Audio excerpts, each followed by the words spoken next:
What if pain isn't the problem, but actually the pathway back to you? You're listening to The Leadership Wound, From Pain to Permission. I'm Amanda Rohr, your host and founder of Authentically You, coaching for embodied spiritual living and leading. This is where we get honest about the real cost of leadership, the burnout, the pretending, the rejection, and the return to your authentic self. Because this isn't about performance, it's about permission. Welcome to the leader you've always been. I want to invite you to pause and ask yourself this question. Where are you trying to carry a responsibility that doesn't fit your design? What parts of your leadership are draining you? Not because they're hard, but because they're not you.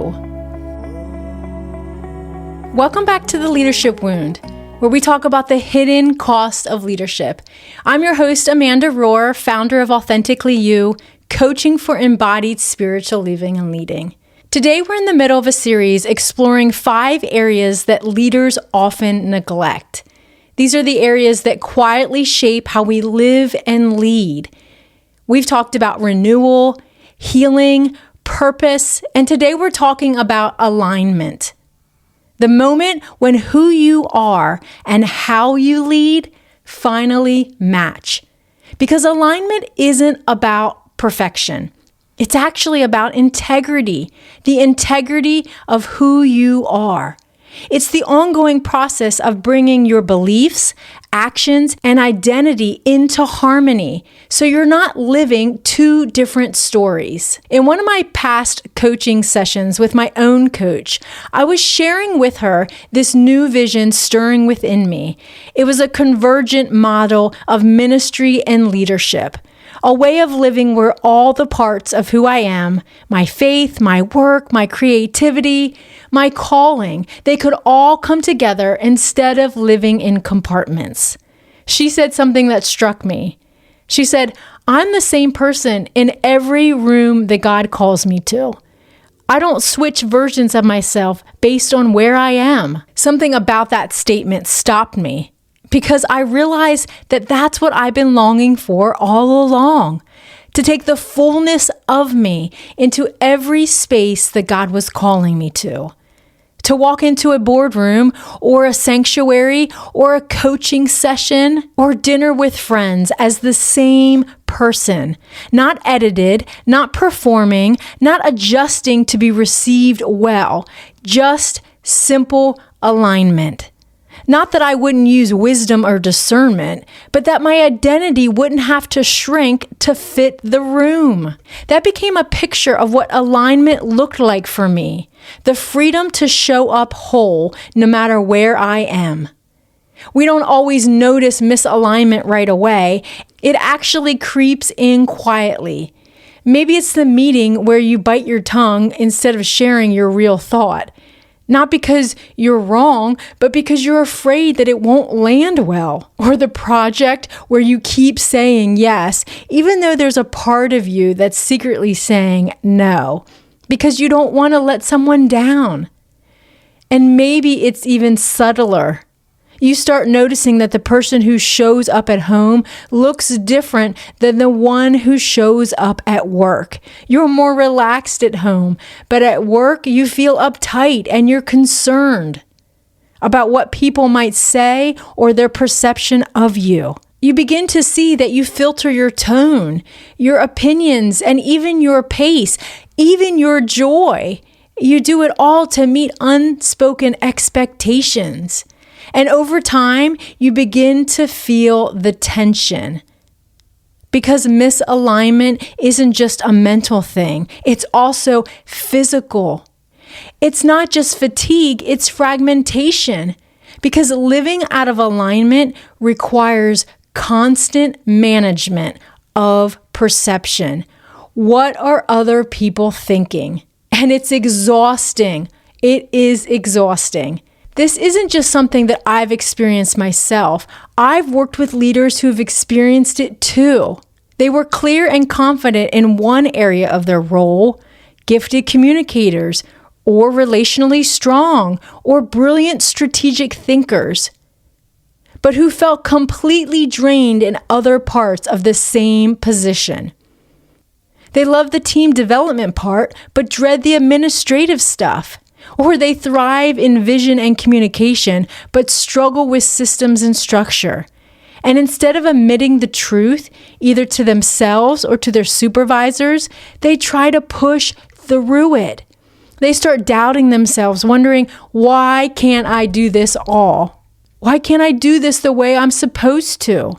Why can't I meet the job description as said? They begin to question their calling and their competence.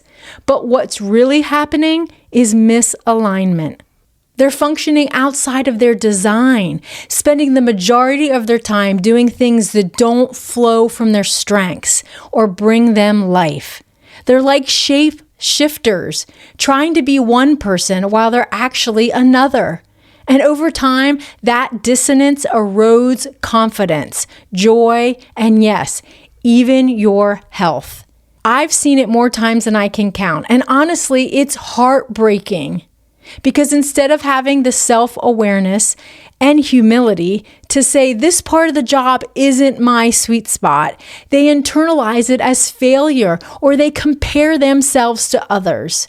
Or worse, they fake it to keep up, without realizing that misalignment doesn't just hurt them, it actually affects the whole organization. It prevents others from stepping into their strengths. It creates insufficiencies and, yes, unnecessary frustrations. And often, it reveals a deeper flaw in how we view leadership itself. There's this myth that one person should be able to do it all. And we've built leadership roles around this that are just too large for one set of gifts to sustain. And then we wonder, why are people burning out? It's not always about capacity. Sometimes it's about fit and workload. And in faith-based spaces, there's another layer to consider. I call it the spirit of religiosity. It's that pressure to appear strong, spiritual, endlessly capable, even when you're running on empty. To act like you're fine when you're not. To value image over integrity. But alignment calls us out of that illusion. It invites us to be honest, to have radical self-awareness, and to say, this part of my life or leadership isn't working. And that's okay, because God never asked you to be anything other than just yourself. When leaders get a hold of that, alignment feels like freedom. It's like walking into a room and realizing you don't have to prove anything.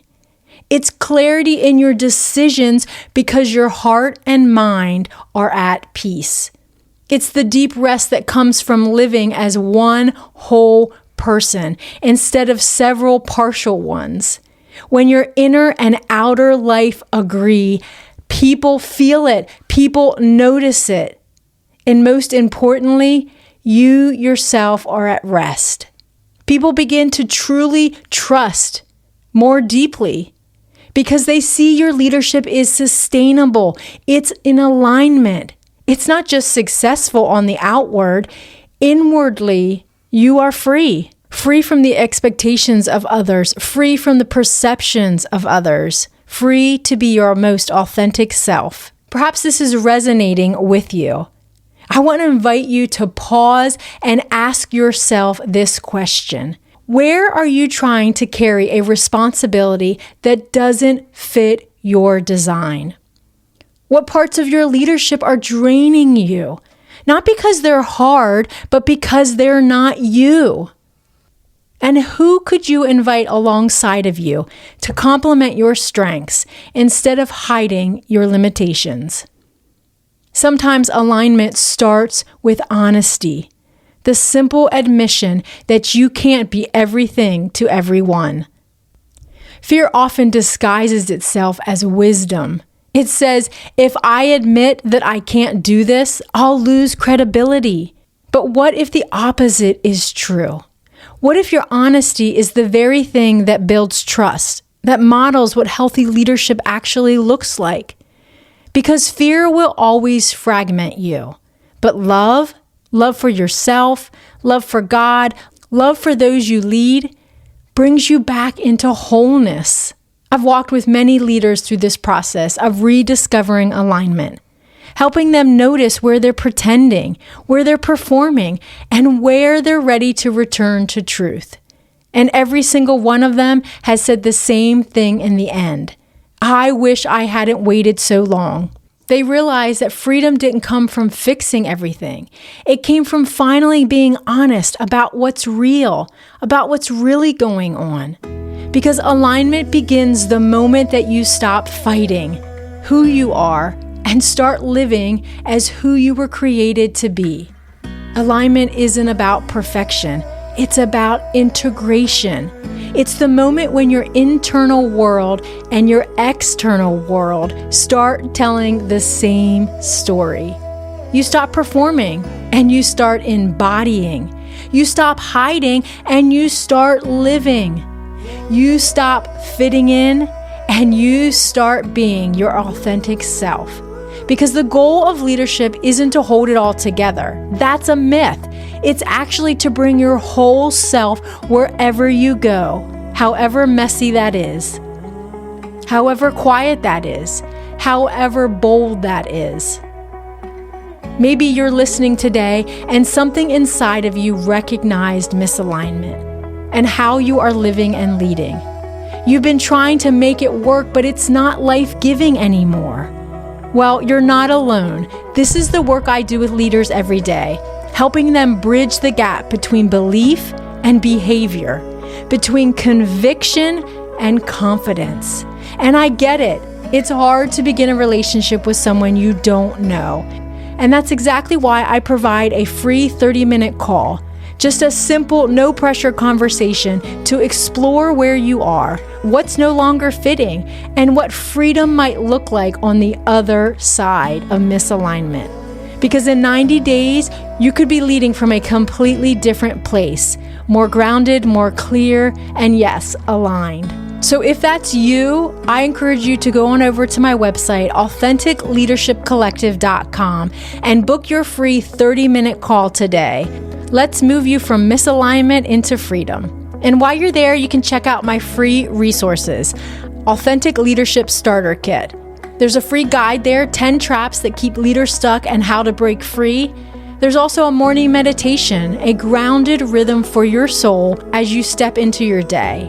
Because when what you believe and how you lead finally match, leadership stops being performance and starts becoming peace.